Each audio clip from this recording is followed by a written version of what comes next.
Everyone, आज इस video में मैं कवर करने वाली हूँ 2.8 emotional and social development of youth adolescence years और 2.9 moral development of youth adolescence years. So middle adolescence years is characterised by increase attachment from family and the development of deep bonds with peers. So middle adolescence में क्या होता है कि हम increase कर लेते हैं डिटैचमेंट, मतलब पर्सनली इन्वॉल्व नहीं होते हमारी फैमिली से, एंड डेवलप कर जाते हैं deep bonds with peers. Peers का मतलब होता है कि जो सेम एज ग्रुप के जो लोग होते हैं उनसे हम लोग ज़्यादा कनेक्टेड हो जाते हैं. And teens gradually become less dependent on family. जो टीन्स होती हैं वो ग्रेजुअली लेस डिपेंडेंट हो जाती है अपनी फैमिली से. And emotional separation from parents, emotionally separate हो जाते हैं अपने पेरेंट्स से, और ये सारी चीज़ें अकर होती हैं. उसके बाद यहाँ पे एक डायग्राम दिया हुआ है जहाँ पे बोला है decreasing influence by the family and increase influence of friends. तो ये वाला जो डायग्राम है वो है social development trend in adolescence. उसके बाद यहाँ पे पहला आता है body image. So adolescence also adopt to new body image as well as the their emerging sexuality. So in adolescence जो होती हैं वो अडॉप्ट करती है new body image as well as अपनी emerging sexuality. So body image is a mental representation. जो body image है वो एक मेंटल रिप्रेजेंटेशन है for perception of our body type, जिस तरीके का बॉडी टाइप हमारा है, हाउ वी लुक, कैसे हम दिखते हैं, एंड फिजिकल अट्रैक्टिवनेस. ठीक है, हमारी जो फिजिकल अट्रैक्टिवनेस है वो. तो physical growth leads them to be preoccupied with their bodies. जो फिजिकल ग्रोथ है वो प्री ऑक्यूपाइड होती है हमारी बॉडी से. So adolescent girls who mature early struggle to deal with their changing bodies and might even experience name calling. So यहाँ पे जो एडोलेसेंट गर्ल्स होती हैं जो जल्दी मैच्योर हो जाती हैं वो स्ट्रगल करती हैं, बहुत सारी अपनी जो बॉडी वगैरह चेंज हो रही है वो सारी चीज़ों से वो डील कर रही होती है, और इवन वो नेम कॉलिंग भी एक्सपीरियंस कर सकती है. नेम कॉलिंग का मतलब ऐसा कह सकती है ना कि अगर कोई मोटा है तो उसको मोटी बोल दिया, तो उस चीज़ को हम लोग नेम कॉलिंग कह सकते हैं कि लाइक जैसा वो दिख रहा है तो उसी हिसाब से उसको नाम दे दो. तो ये सारी चीज़ें जो है एडोलेसेंट गर्ल्स मतलब फेस करती हैं. एंड इवन एडोलेसेंट बॉयज़ जो लेट से मैच्योर होते हैं, जो थोड़ा लेट मैच्योर होते हैं, वो भी डील करते हैं एक नेगेटिव पीर रिएक्शन से एंड इवन बुलिंग से, कि वो बुलिंग का भी शिकार हो सकते हैं. So negative experience during this period, जो नेगेटिव एक्सपीरियंस है इस पीरियड में, particularly relating to the body, to psychological conditions such as body image issue, eating disorder, internalized shame, and regarding the gender or sexual identity. So जो negative experiences है इस period में, जैसे कि particularly जो रिलेटेड है body से, led to psychological conditions. कुछ साइकोलॉजिकल कंडीशन से वो फेस कर सकते हैं, जैसे कि बॉडी इमेज इशू, अपनी बॉडी पे इशू होना, like body image issue, like अपनी इमेज उनको पसंद नहीं आना, ऐसा टाइप का. एंड ईटिंग डिसऑर्डर, एक्चुअली इस टाइम पे ना जो मोटे होते हैं उनको मोटी कह देते हैं ना, तो इस चीज़ का ना असर उन पे पड़ता है. एंड इवन हो सकता है कि वो कोई मील वगैरह स्किप करना शुरू कर दे पतले होने के लिए. सो ये एक ईटिंग डिसऑर्डर हो सकता है. इंटरनलाइज्ड शेम, अपने आप को लेके शेम फील करना. एंड रिगार्डिंग द जेंडर और सेक्सुअल आइडेंटिटी. ठीक है, so this is also phase of significant identity development as discussed in unit 1. So ये जो है सिग्निफिकेंट आइडेंटिटी डेवलपमेंट है जो कि हम लोगों ने यूनिट 1 में डिस्कस किया था. So adolescents become acutely conscious of need to have a distinct identity. जो एडोलेसेंट्स हैं वो एक्यूटली कॉन्शियस होते हैं कि उनको ज़रूरत होती है एक डिस्टिंक्ट आइडेंटिटी की, while at the same time struggling to be accepted by their peers. तो उसके बावजूद लाइक एक और चीज़ होती है कि लाइक वो स्ट्रगल कर रहे होते हैं कि वो अपने पीर्स के द्वारा एक्सेप्ट कर लिए जाए. ठीक है, greater cognitive development means a better understanding of available choices and decision making. ठीक है, सो जितना अच्छा उनका कॉग्निटिव डेवलपमेंट होगा उसका मतलब बेटर अंडरस्टैंडिंग होगा जो भी उनके पास अवेलेबल चॉइसेस हैं, इवन डिसीजन मेकिंग में भी. So as discussed above, this leads to conflict regarding personal freedom with parents. सो ये सारी चीज़ें जो है ना जो डिस्कस किया गया ऊपर, so this leads to conflicts regarding, जो भी कन्फ्लिक्ट्स वगैरह होती है रिगार्डिंग जो पर्सनल फ्रीडम है अपने पेरेंट्स से उसका. सो पीर influence is a dominant psychological issue during adolescence, especially during the early stages. So जो peer influence है जो कि like dominant है अपनी like family से, like psychological issue जो भी like during adolescence जो हो रही होती हैं, जो उनको like अलग करना होता है ना. so especially during the early stages में जब peer influence करने लगते हैं. so adolescents also start investing in hobbies. जो adolescents है वो start कर जाते हैं investing in अपनी हॉबीज़ में इन्वेस्ट करना as an attempt to both socialize and increase the competency. So यहाँ पे ये जो अपनी हॉबीज़ में इन्वेस्ट करना शुरू कर जाते हैं because of both like socialize होने के लिए भी प्लस कॉम्पिटेंसीज़ के लिए भी। कॉम्पिटेंसीज़ का मतलब होता है कि लाइक स्किल्स जो भी नीडेड है उसको एक्वायर करने के लिए, स्किल्स लेने के लिए। सो उसके बाद आता है पीर रिलेशंस। सो पीर रिलेशंस में है adolescents usually associate with small groups of 5 or 7 individuals with similar backgrounds, thoughts and values. तो ये चीज़ बहुत लोगों ने एक्सपीरियंस की होगी। लाइक जो एडोलेसेंट्स होते हैं वो यूजुअली एसोसिएट करते हैं, एक स्मॉल ग्रुप बना लेते हैं अपना। हर एक क्लास में आप लोगों ने देखा होगा कि एक अलग अलग ग्रुप्स होती हैं लोगों की, जो 5 to 7 पीपल का होता है। लाइक 5 to 7 इंडिविजुअल्स उसमें होते हैं एंड वो मिलकर एक ग्रुप बनाते हैं, एक छोटा सा ग्रुप, लाइक जिनका सिमिलर बैकग्राउंड होता है, थॉट भी सिमिलर होता है, इवन जो वैल्यूज़ होती है वो भी सिमिलर होती है। So this smaller groups are called cliques. तो इस जो छोटे छोटे जो ग्रुप्स होते हैं उसको हम लोग क्लिक्स कहते हैं। And when a number of cliques come together and are loosely organize them they are referred as crowds. तो यहाँ पे जो छोटे छोटे जो ग्रुप्स होते हैं, लाइक एक पूरा क्लास मान के चलो, उसमें छोटे छोटे क्लिक्स हैं, तो उस सारी चीज़ों को हम लोग लूजली अगर ऑर्गेनाइज कर दे, लाइक पूरा क्लास अगर एक साथ में हो जाए तो उसको हम लोग क्राउड कहेंगे।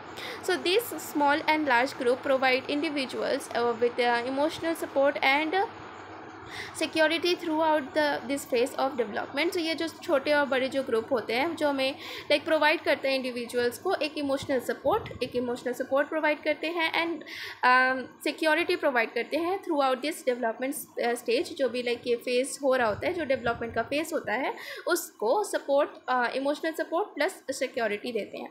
सो it has also been seen that friendship are significantly different for boys and girls. Obviously friendship जो है वो बॉयज़ एंड गर्ल्स के लिए सिग्निफिकेंटली मतलब महत्वपूर्ण रूप से अलग अलग है।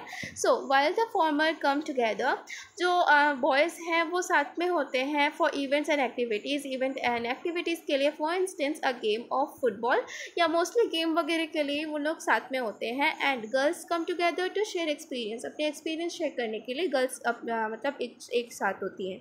सो ये है ब्रूमेस्टर 1996 में उन्होंने कहा था। उसके बाद आता है फ्रेंडशिप्स प्ले अ प्रीवोटल का मतलब होता है कि like important protective role play करते हैं throughout adolescence and pave the way for future expectations and relationships. Okay, तो जो फ्रेंडशिप है play pivotal protective role play करते हैं थ्रू आउट एडोलेसेंस, पूरे एडोलेसेंस में, एंड पेव मतलब कवर करते हैं the way for future expectations, जो भी फ्यूचर एक्सपेक्टेशन है, और relationships.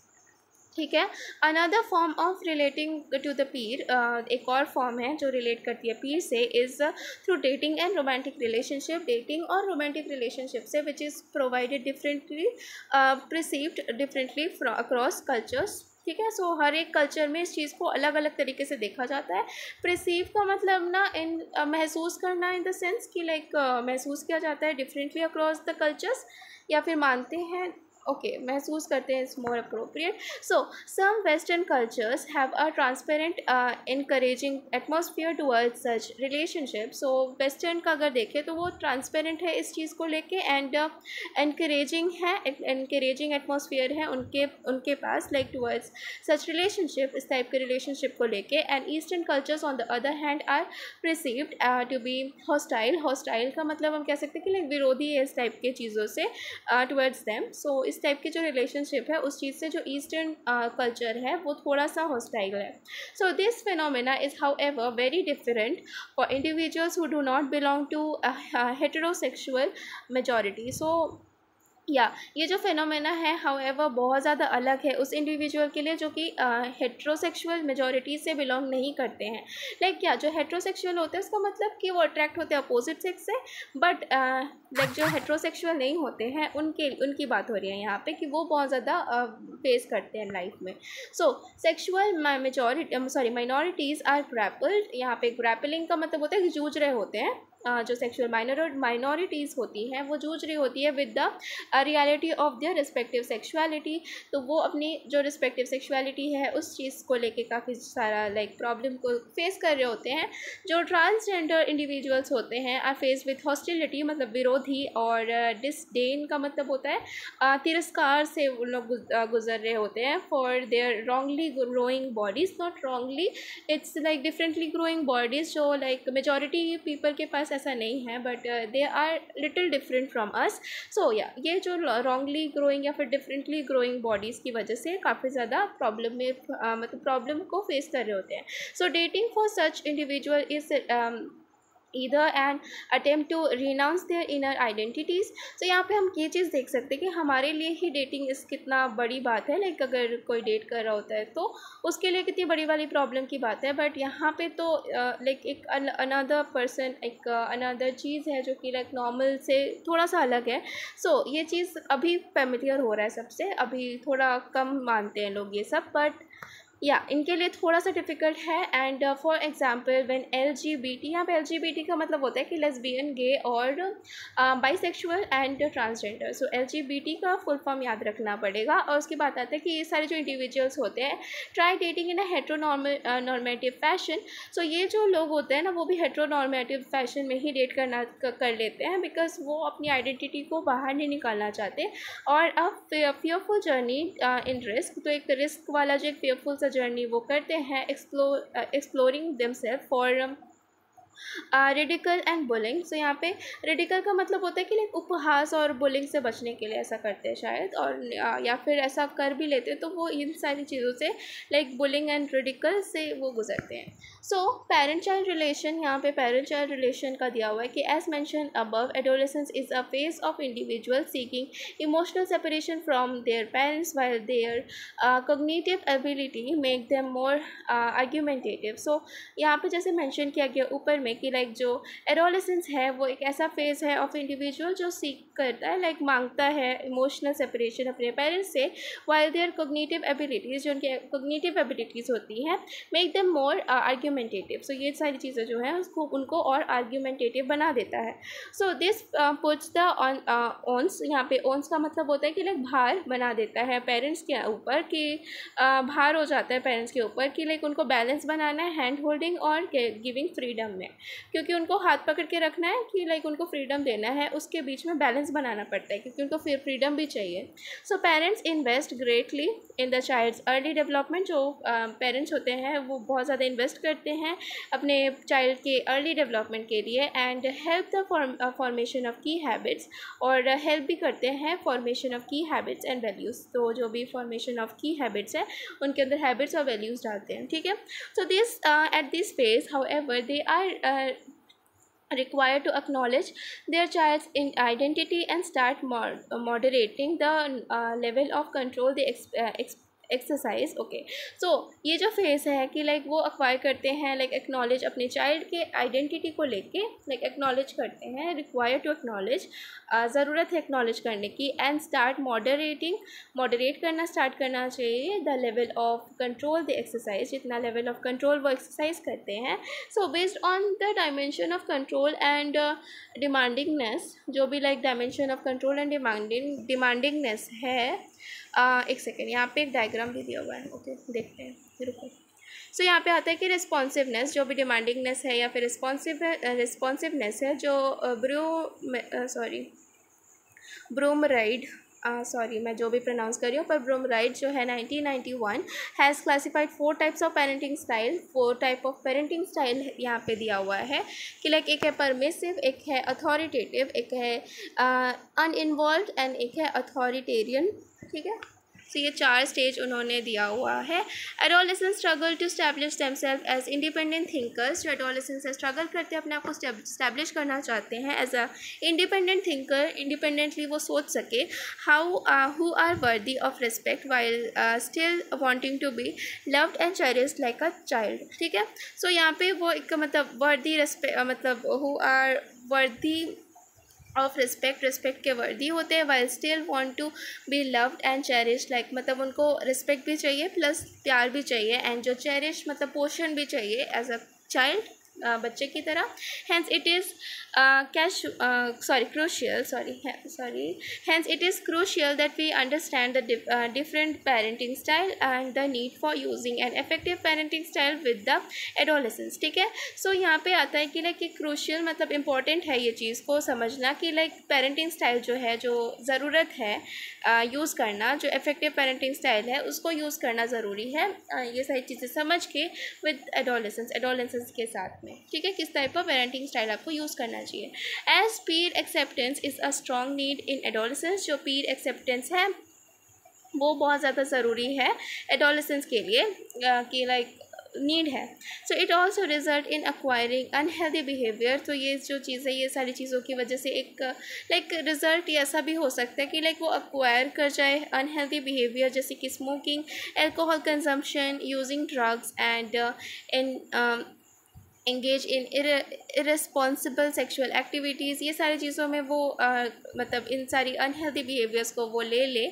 So this mostly occur during middle adolescence. तो ये मोस्टली होता है मिडिल एडोलेसेंस के टाइम पे ड्यू टू पीर प्रेशर की वजह से। सो ये सारी चीज़ों को ना नॉर्मलाइज करने के लिए, लाइक पीर प्रेशर वगैरह को समझाने के लिए कि ये गलत चीज़ है, इसके लिए एडोलेसेंस वाला कैंप वगैरह भी लगाया जाता है आजकल। ये अब बहुत कॉमन हो गया, एडोलेसेंस वगैरह क्लास वगैरह लगती है। By late adolescence social autonomy and impulse control and vocational plans start to take shape। so ये late adolescence, by late adolescence जो social authority है and impulsive control है and vocational plans जो है वो सारी चीज़ें जो है start कर जाती हैं like shape देना। ठीक है, so social response relationships are developed। so social relationship जो है वो develop करती है। another challenge of this period is the worldwide practice of bullying। ठीक है, so एक और challenge जो है like इस period में आती है वो है worldwide practice ऑफ बुलिंग करना। So bullying in the modern age takes various forms. तो अभी जो मॉडर्न एज में जो बुलिंग है वो बहुत सारे फॉर्म्स ले चुका है, जैसे कि cyber bullying and name calling भी एक बुलिंग की तरह ही है, and eve teasing and sexual exploitation and physical and verbal aggression and extreme forms of shaming। so ये सारी चीज़ें अभी आती है बुलिंग में। and victims of bullying, जो बुलिंग के victims होते हैं, go through a range of experiences। तो ऐसे टाइप के एक्सपीरियंस वो फेस करते हैं where stress disorder and depression, like stress disorder हो सकता है, उनको डिप्रेशन हो सकता है, even सुसाइड तक भी जा सकते हैं डिप्रेशन। सो यहाँ पे एक मैचिंग है। सो यहाँ पे अगर इस मैचेट को आप सॉल्व कर लेते हो तो आपको बहुत ये 4 टर्म्स क्लियर हो जाएगी। सो यहाँ पे आता है डिडक्टिव रीजनिंग और deductive reasoning and inductive reasoning. ये दोनों के बीच में मैंने पिछले वीडियो में एक डिफरेंस बताया था एग्जाम्पल के साथ। तो इसका मतलब आपको पता होगा कि जो डिडक्टिव रीजनिंग का मतलब होता है going from general to specific, and inductive reasoning का मतलब होता है going from specific to generalized generalize. तो ये दोनों का पता है आपको कि फर्स्ट का डी है, सेकंड का सी है। और अथॉरिटेटिव पेरेंटिंग का मतलब होता है हाई कंट्रोल, हाई रिस्पॉन्सिवनेस। तो ये यहाँ पे ये वाला आएगा बी, एंड मतलब थर्ड का बी, एंड फोर्थ का होगा ए। अथॉरिटेरियन पेरेंटिंग का मतलब होता है हाई कंट्रोल, लो रिस्पॉन्सिवनेस। तो ये आपको अभी तक क्लियर हो गया होगा। उसके बाद है moral development of youth adolescence years. So development of morality are studied by noted cognitive scientist Jean Piaget. So यहाँ पे जो डेवलपमेंट मोरालिटी जो है वो स्टडी की गई है और यहाँ पे नोट की गई है कॉग्निटिव साइकोलॉजिस्ट जो कि है जैन पीगेट से द्वारा। So as you can see below, यहाँ पे दिया हुआ है मोरालिटी हेटेरोनॉमस जो 5 to 10 ईयर्स का है, एंड ऑटोनॉमस जो है 10 के ऊपर, मतलब आफ्टर 10 ईयर्स। ठीक है, so he posed that morality is either heteronomous, morality या तो हेटेरोनॉमस होती है जो कंटीजेंट होती है on the other. So contingent का मतलब या फिर कॉन्टीगेंट का मतलब पता नहीं क्या बोलते हैं, उसका मतलब ग्रुप होता है। और ऑटोनॉमस का मतलब होता है view rules as changeable if need be. उसके बाद ये वाला जो है ना, ये है जेन पिगेट का मोरालिटी फ्रेमवर्क। सो अगर ऐसा कुछ आता है तो आप ये लिख सकते हो। उसके बाद आता है this distinctions further developed by scientist Lawrence Kohlberg. So ये आ सकता है लॉरेंस कोहेलबर्ग का जो ये उसको फर्दर उन्होंने आगे का बताया है कि like development of like morality, ठीक है। So who use the method of story telling, जो स्टोरी टेलिंग का मेथड यूज़ करते हैं टू कलेक्ट डेटा कलेक्ट करने के लिए, and develop the theory of moral development, और डेवलप करते हैं theory of moral development. So moral development का थ्योरी जो है यहाँ पे बताया है। So one of the famous story is depicted in the picture. सो यहाँ पे पिक्चर नीचे एक दिया हुआ है, हेंस डिलेमा, उसमें बताया गया है। सो वो वाली स्टोरी हम लोग पढ़ेंगे अभी। इसके बाद he conducted a cross sectional study to examine. तो ये वो जो है क्रॉस सेक्शनल स्टडी का यूज़ करते हैं to examine the development of morality development का across age groups, and posed a stage theory of moral development. एक स्टेज थ्योरी बनाते हैं of moral development, comparing of preconventional मतलब moral development का यहाँ पे ये है preconventional, conventional and postconventional stage.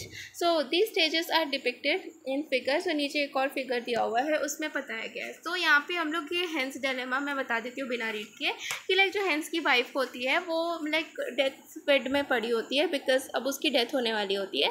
So doctor suggest करते हैं कि जो एक लोकल केमिस्ट है उन्होंने एक ड्रग ऐसा इन्वेंट किया है जो तुम्हारी वाइफ को बचा सकता है। सो हेंस जो होता है वो ड्रग के मतलब जो केमिस्ट है उसके पास ड्रग लेने के लिए जाता है। तो वो जो केमिस्ट है उसको प्राइस बताता है जो 10 टाइम्स ज़्यादा होता है जो भी उसकी असली प्राइस होती है उससे, ठीक है। सो वो जो मैन्युफैक्चरिंग प्राइस है उससे जो रिटेलिंग प्राइस है उसका लाइक जैसे यहाँ पे एग्जांपल भी दिया हुआ है कि अगर जो मैन्युफैक्चरिंग प्राइस जो 10 रुपीज़ की है उसको रिटेलिंग प्राइस 100 करके बेचेगा। सो वो जो केमिस्ट है वो वैसा ही कर रहा था, 100 रुपीज़ का बेच रहा था, एंड 100 रुपीज़ जो था वो हेंस के पास नहीं था। सो एज हेंस के पास इतना पैसा नहीं था तो हेंस ने जैसे तैसे करके अपनी फैमिली और अपने फ्रेंड से 50 रुपये मांग के केमिस्ट के पास आया कि मैं 50 रुपीज़ आपको दे देता हूँ और बाकी का पैसा मैं बाद में दे दूँगा। तो उससे भी डिसएग्री करता है केमिस्ट, एंड इवन केमिस्ट से ये भी बोलता है कि प्लीज़ थोड़ा सा प्राइस कम कर दो, पर केमिस्ट उससे भी नहीं मानता। और लाइक वो रिक्वेस्ट कितना कर लेता है कि लाइक उसकी वाइफ की अब जान जाने वाली होती है तो उसको कैसे भी करके वो जो है ड्रग चाहिए होता है, बट केमिस्ट उसको देने से मना कर देता है। तो उसके बाद वो क्या करता है कि लाइक वो एंडेड अप लाइक उसको अब लाइक नेसेसरी हो जाता है कि वो अब मेडिसिन को चुरा ले, बिकॉज बिना चुराए उसकी वाइफ बचेगी नहीं, तो इसीलिए वो अब मेडिसिन को लास्ट में चुरा लेता है, ठीक है। सो ये होता है, ये वाला जो स्टोरी है वो यही है। इसके बाद आता है कि adolescence is usually characterized by conventional morality. जो एडोलेसेंस है वो कैरेक्टराइज होता है by conventional morality. Conventional morality का मतलब होता है कि is moral reasoning based on social dos and don'ts. तो ये जो रीजनिंग है लाइक मॉरल रीजनिंग जो बेस्ड होती है सोशल डूज एंड डोंट्स पे।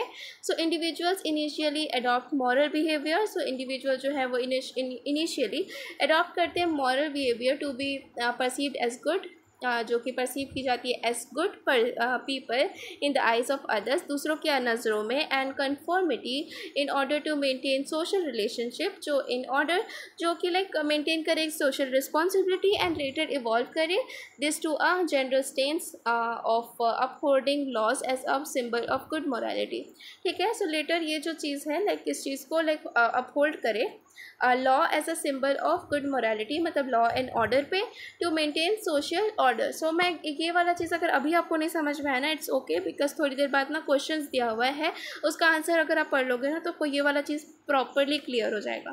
सो however the transition from early to late adolescence, जो ये जो ट्रांजिशन है अर्ली से लेट एडोलेसेंस का, sees shift from conventional to postconventional morality. So ये एक शिफ्ट देखने को मिलता है कन्वेंशनल से पोस्ट कन्वेंशनल मोरालिटी पे। So individual develop a stronger sense of self, जो इंडिविजुअल है वो डेवलप करते हैं एक स्ट्रॉन्गर सेंस ऑफ सेल्फ, अपने खुद का ही एक डेवलप करते हैं खुद को ही, as stronger and sense of my value, जो भी सेंस ऑफ मेरा वैल्यू, और value that are central to me, जो वैल्यू मेरे लिए सेंट्रल है। So this development help them adopt a more humanistic value of morality, valuing human rights and universal human ethics over specific morals. यहाँ पे ethic का मतलब अगर आप बोलोगे ना तो आचार विचार होता है. सो जो ये जो डेवलपमेंट है हेल्प करता है to adopt some more humanistic value of morality, जो कि वैल्यू करे human rights and universal human ethics over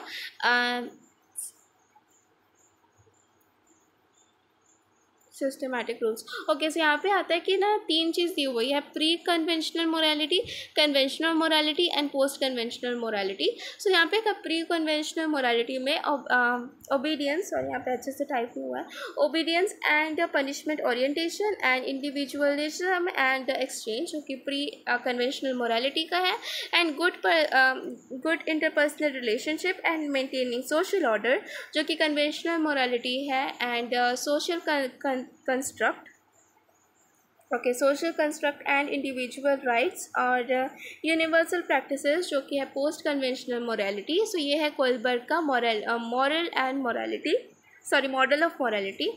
ठीक है. सो अगर आता है कि कोलबर्ग का मॉडल ऑफ मोरालिटी चाहिए तो pre conventional morality, conventional morality and postconventional morality ये देख लेना. उसके बाद यहाँ पे मैंने बताया था कि मैं क्वेश्चंस कराऊंगी जिससे क्लियर हो जाएगा. सो या identity of stage of moral development of each of the statement below. So यहाँ पे जो मैंने बताया था थोड़ी देर पहले कि कुछ स्टेजेस ऑफ मॉरल डेवलपमेंट. सो यहाँ पे वही चीज़ है, लाइक जो हैंस है वो डिसाइड करता है मेडिसिन को चुरा लेने का, जो कि सही होता है thing because of his wife expect him to do so and he doesn't want to disappoint her. तो जो हैंस होता है वो मेडिसिन को चुरा लेता है लास्ट में, बिकॉज वो सारी चीज़ें ट्राई करता है पर उसके पास और कोई ऑप्शन नहीं होता है, तो वो चुरा लेता है. तो उसके लिए वो सही इसलिए होता है क्योंकि जो उसकी वाइफ होती है वो एक्सपेक्ट वही करेगी कि वो यही काम करके, जो भी करके वो मेरे लिए ड्रग लेकर आए और मेरी जान बचा ले, तो कि इसीलिए वो अपनी वाइफ को डिसअपॉइंट नहीं करना चाहता है. तो ये कौन सा स्टेज में आएगा? सो ये वाला आएगा गुड इंटरपर्सनल रिलेशनशिप स्टेज में. ठीक है. So good interpersonal relationship stage ये लिख लेना. उसके बाद आता है कि हैंस डिसाइड करता है कि लाइक मेडिसिन को नहीं चुराएगा and doesn't want to go against the law के अगेंस्ट जाके वो चुराएगा नहीं मेडिसिन को. तो वो आएगा मेंटेनिंग सोशल ऑर्डर लॉ, यहाँ क्योंकि वो सोशल ऑर्डर को मान रहा है, वो लॉ एंड ऑर्डर को मान रहा है.